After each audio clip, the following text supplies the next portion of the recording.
If you're whoa, if you're 30 years old and you don't have a house, does that make you a loser? Because that's what I wonder. It's like the only thing that I'm missing in my life is a house that I can like regularly work on and maintain and do my part as a husband, father, as a guy. You know, no garage. Can't work on my, well, I can work on my car, but it's not my garage. And so I know I'm not the only one because I'm doing like pretty well by 2025 standards. So like, how many people feel this way? Right? Is it really the end of the empire where like we're all just gonna go poor and die a lowly life in the shit of pigs? I don't know. Maybe. Probably not. But you know, it's no longer the time in this country where like you can work at a gas station, gassing people's cars and filling up the windshield wiper fluid, meeting a chick that's like, she's an 8, you're a 6, but like you're the only single guy in town. So you guys hit it off, have some kids, buy a house, cash, 20 grand, 30 grand, and you make it over like 3 years. That's just not the time anymore. That time is gone. What is the time now? Are you gonna own nothing and be happy? That would be nice. I mean, I own this car and it's reliable, but I am working on it constantly.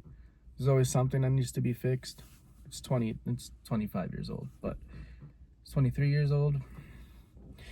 So you're gonna pay somebody. But, you know, I have a good job and I make a reasonable amount of money. And then my part-time job is all right. That's just extra money. I don't even count that. I have 2 kids and a good wife. I pay rent very cheap. I save a lot of money. I have a little bit in assets. But not having a house just makes me feel like a loser. My mom's never had a house. My grandmother's never had a house either. Like, I come from a line of just poor people. Like, you know, with all things considered, I'm actually successful. I mean, I actually am successful. Right? Like, I myself, I have no debt. Well, I have a credit card, so I have very like, I don't know, it's $100, a couple $100 maybe at most. I haven't even checked. But I pay that off every other week, regardless of how much it is. So like, my debt to income ratio is great. I have a little bit of Bitcoin and I have some stocks. But not having a house just makes it feel like I'm never like there yet. And I don't think that's I don't think there's gonna be a time coming where like normal people can buy a house. You know, I think that sure, it's possible that interest rates will lower. And even though like the last time the interest rates lowered a few months ago, like the mortgage rates actually went up. Because it used to be historically that, you know, if the Federal Reserve lowered the Fed funds rate, it was actually right before an economic crash of some sort. And so they really used it to get ahead of the game, stimulate the economy a little bit before the crash. And then when it crashes, everything just really just goes back up to normal. So like, mortgage rates did go up the last time Fed funds rate went down. But I mean, as things are changing and they just don't even use the Fed funds rate to regulate the economy anymore, I think, you know, the banks are probably a little privy to that and they make adjustments. But like, even if interest rates themselves go down in the future, and let's say the mortgage rates happen to follow, my competition is just going to be so stiff. Because people that make more money than me are also in the same boat. So like, I'm not the only 30-year-old guy that's like responsible and pays my bills, take care of my family. I show up to work every day. You know, I have a part-time job. Like, I'm not the only guy in my 30s that's doing that and also doesn't have a house, but is waiting for the right time to buy a house.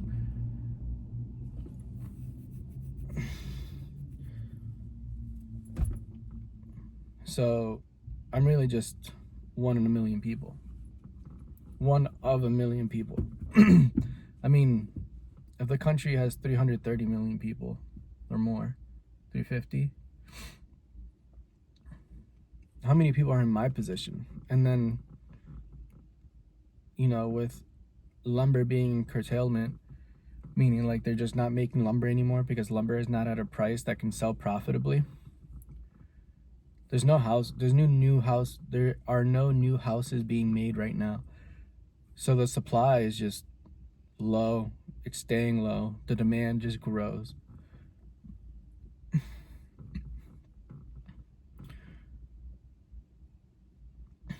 I don't know, so let's see. All right, so I'm a construction worker. I'm a college dropout. You know, I did really well in college, but I just, you know, I became diabetic, got depressed, and just kicked out. I was like, I'm good. I'm done. I don't even want to do this anymore. Which is true, because like I never even wanted to go to college.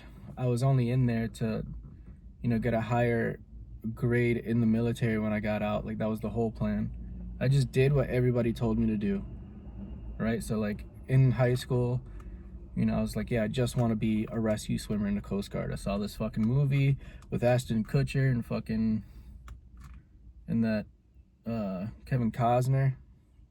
I was like, dude, I wanna swim in Alaska and save people. That would be the coolest job. That was I was super focused. I did everything in high school I was supposed to do. I listened to all of my like elders. I got good grades. I played all the sports. I did all the extracurricular activities, and I excelled in all of them. And then, you know, I go to college, and you know, I excel in college. Good grades. It was engineering, so you know, good grades for an engineer. I played football in college. I got accepted to these, you know, there were programs for college students, so that way they would get a head start on their military career. So I did that. I did very well. You know, I got like, I signed up, signed on the dotted line, sold my soul. You know, I was getting paid by the military in college. And then like I became diabetic. Huge curveball. Get that, like, you know, at first I was okay with it. It was just a lifestyle change. And then, you know, nothing really affects me that much. Like, my emotional roller coaster is like pretty flat. I get small raise and I get small dips. I'm never going at like 10 for excitement. I'm never getting like at 1 for depression. Like, very much. I'm just like, I stay at 5, I go up to 6, maybe a 7, go down to 4, maybe a 3. But then like became diabetic, and not the biggest deal, you know, I might dip a little bit. I'm like not that great. And then I found out that like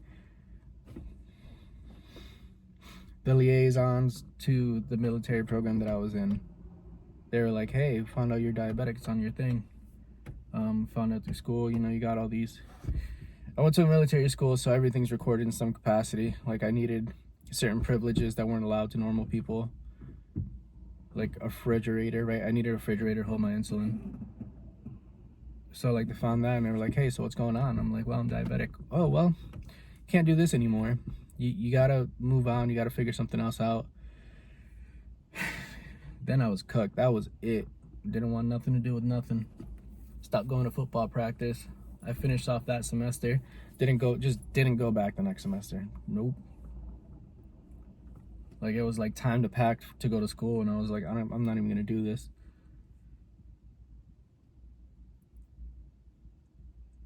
And then that was it. I've never been able to find footing.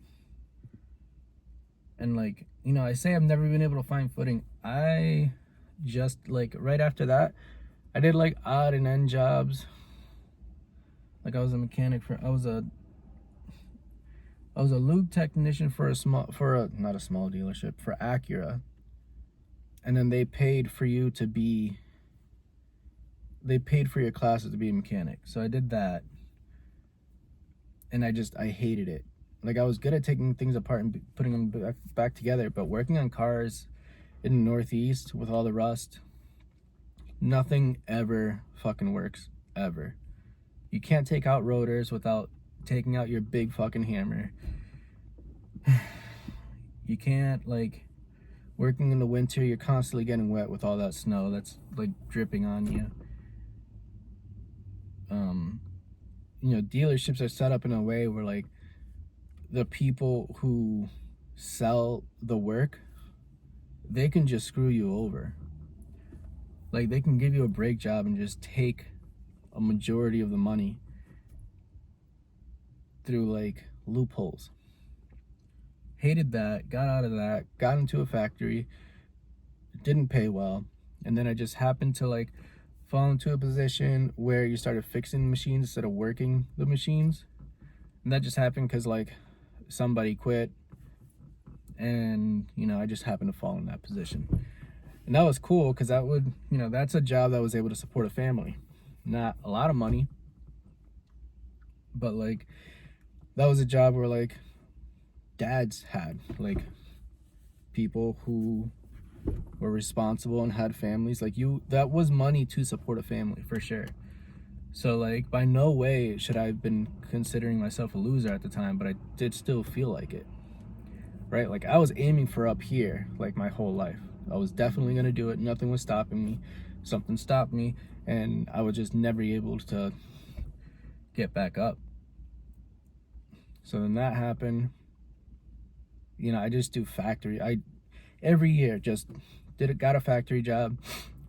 Just immediately started looking for the next one. At one point I was getting paid like $12 an hour. Let's say that was like 10 years ago. I would just constantly be looking online, look for the next job that paid $13 an hour. And I just did that up until, I reached, honestly, the best manufacturing job that you can have in the area that I lived in, where it was for a big medical supply company. You had a lot of responsibility. Machines were big, and they paid really well. They paid, like, really well, especially for that time. I was rolling in cash back then, but never just able to find footing and feel like I'm doing something. Just never worked out. Never felt like it worked. And then, of course, obviously COVID, but it's a medical supply company, so we're just ramping up. But they're also doing layoffs at the same time. So I'm talking to a homie. I'm like, yo, they're doing layoffs on my job. That's pretty weird. And I talk to him all the time. So, like, it wasn't like this was, hey, I'm calling, looking around for a job. It was like, I was just talking to him because it was Tuesday. And I mentioned that. He was like, well, we actually, like, we need another guy. And I was like, all right, cool. I think I can do that. How much do you pay? And it was a little less than what I was making. But I was like, I can be better than what I'm doing now. What I'm doing now is boring. Like, it's so gay, but, like, like, girls are always talking about they get Sunday scaries. I had that. Like, it was the day before work, and I was just, like, stressed out that I had to go to work. Now I work construction. Very light construction. I install drop ceilings. Super easy, super quick. I can get away with a lot. In terms of quality, it doesn't have to be, like, super duper. Oh, fuck. I fucked myself. Hopefully my bosses aren't watching this, let's be honest. And that's where I am now. And I make Well, see, some of my coworkers do watch this. I make just enough money. I'm fine. I make more than enough money. I'm fine. But the only thing I can't fucking afford is a house. If I wanted to get a stupid car payment, no problem. If I wanted to get a PS5 cash tomorrow, no problem. If I wanted to get an overly priced apartment, which is every apartment, I can do that. I just can't get a fucking mortgage. And that's always gonna make me feel like a fucking loser. I know it's not the 50s anymore, and I'm more well aware than, sounds pretentious, but like I'm just more well aware than most people. So like, am I just another 30-year-old loser that makes these YouTube videos, like, just hoping for a viral hit, get a couple bucks? You know, I was gonna start YouTube months ago, a year ago. Thankfully I didn't, because like I only wanted you to, like, I thought, oh, YouTube can be a second job. If I put enough effort into it, like if it were a second job, I'd be able to make money.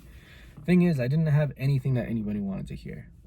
It was in there somewhere, but that wasn't the plan. The plan was just like, oh, let me just make money on YouTube. That's not it. Eventually, I just keep talking to my friends about economics way too much. Like, nobody's interested, nobody wants to hear, and I can go on forever. Like, I limit myself for the video. Like, I can go on. And so, like, the whole idea of the YouTube channel is actually to get my ideas, like, physically said, so I can think about them more. I think understanding the economy is just going to help you more in general. Like, it'll help you understand that, like, the politics is not real. It just is. So it really isn't. There's no basis in reality. These politicians aren't trying to do their best. It's just a job to them, whether they're there to sell you insurance or pass a law that makes insurance money, like big insurance companies money, or make a car manufacturer money, make cigarettes money. Like, it has nothing to do with what the people want and what they get. It's just to fulfill their own self-interest, whether it's money or otherwise. Money or power, maybe. And what power? Because they all answer to somebody. But like, politics is, in general, for the purpose of the overall zeitgeist, is just to sell you a narrative. Politics is there to hide the actual economic policy. It's there to, you know, blame the other guy. Politics is just there as a story. It's a movie, it's a TV show that you watch. So that way you think that the reason why everything is because of somebody else. When in reality, the reason why things are is because of you. Like, you individually, all of us. Like, if there's a viral hit, it's because people watch it, right? If you're on TikTok, I don't have TikTok, but if you're on TikTok and you see a video and you show your friends and your friends like, oh, dude, I've seen it, it's because you guys wanted to watch it. If it's depraved, you guys wanted to see the depravity. If it's, you know, cool, like, there's this super nerdy engineering dude that I constantly see on YouTube. He's great, and he's like, he's funny, he's smart for sure. He's an engineer for some company, and he just makes good content. And I see him all the time. Nobody else sees him, because that's not what people want to watch. That is what I want to watch. So then I like the video, I comment. My comments are always like, great video. That's it. I don't really like get into things on comment sections, but you know, it's everything that happens is because it's what you brought forth. You're always just reaping what you sow. That's always been the case, and it'll never be any different. You know, if you want money, you gotta make that shit happen. Like, I'm throwing shit at the wall just to see what sticks. This job was a good start. Like, my last factory jobs, I made okay money. This is better than that. And it's got more potential. But, like, I'm also... I have a part-time job, and I'm still on the internet looking for the next better paying part-time job. So, like, you know, I'm trying to make the money come to me. That's not making money come to me. This, you know, doing a YouTube channel is actually making the money come to me. Well, it hasn't happened yet, but like, that technically is making the money come to me. So, but yeah, I'll just explain that it's making money come to me because you know, I'm not spending my time for dollars. Like, I'm not trading it one for one like you do at a job. You show up 8 hours, you get paid for 8 hours work. YouTube is different. You show up, you make a video, and then, you know, it might make you $1 while you sleep, making the money come to you, as opposed to like getting money, right? Like right now, not right now, I'm not getting paid yet, but like in 10 minutes when I gotta clock in, I will be chasing money. Making this YouTube channel, making this YouTube video, if this video is not gonna make any money, but like if it did in the future, if it did, like say it happened to make money now, then yeah, that's making the money come to me, because by the time it makes money, I'm already like doing something else. I'm not selling my time for dollars. But yeah, am I another 30-year-old loser? Honestly, I don't think so. I almost would say that I know I'm not. Just feels like it because I don't have a house. It's just like just the one thing. Just need a house. A house where I could, like, you know, run to the garage and escape my wife. And she comes in, she's like, oh my God, you're gonna take care of the kids. And I'm like, dude, got the kid right here. He's holding a ratchet. He's covered in oil.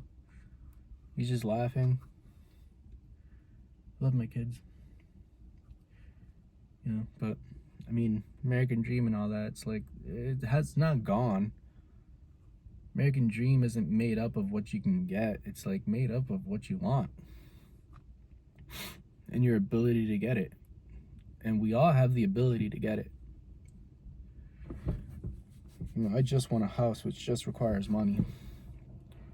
Then after that, I want, you know, a couple of conveniences, but I know that convenience really just raises your standard of living, which then fucks everything up. This whole thing is like raising your standard of living. That's how we got here economically. Our standard of living is too high, so the price of labor is too expensive.